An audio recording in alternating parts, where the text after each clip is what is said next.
Kocaları şireli tek kocadır. Ömrü günü toy nişandır lirikim. Zirveleri bulutlardan ucadır.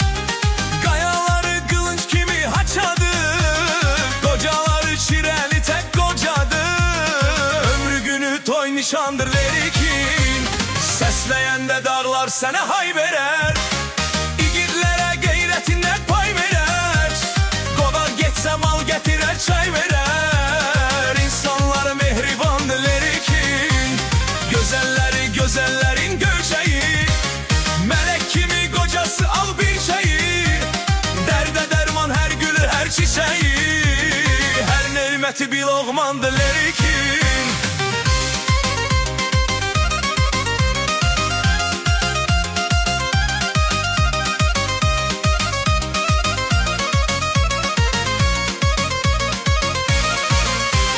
Güsmellerin değebilmez ayağı. Kartalların meskeridir kucağı. Şehitleri bezeyir bu torpağı. Her karışı kızıl kandı lirikin. Düşmenleri değebilmez ayağı.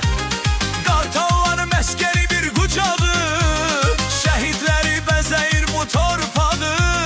Her karışı kızıl kandı lirikin. Sesleyende dağlar sana hay verer.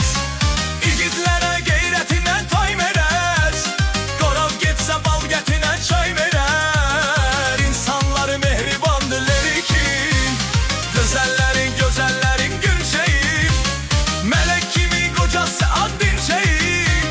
Derde derman her gülü her çiçeği. Her nimeti bir lokmandır lirikin.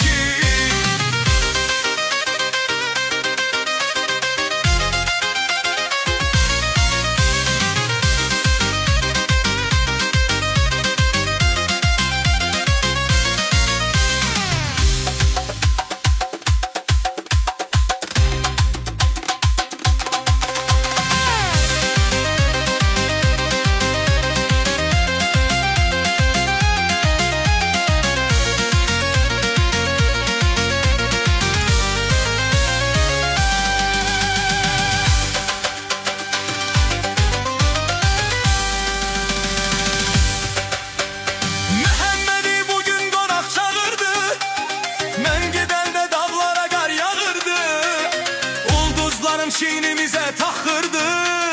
Amırtayı bir mehmandı lirikin. Eteğinde o toplayır kuzular. Darlarında İsmail'in izi var. Camalında çoklarının gözü var. Her igidi qəhrəmandı lirikin. Sesleyende darlar sana hay verer. İgidlere gayretinden pay verer. Konak geçse mal getirer çay verer.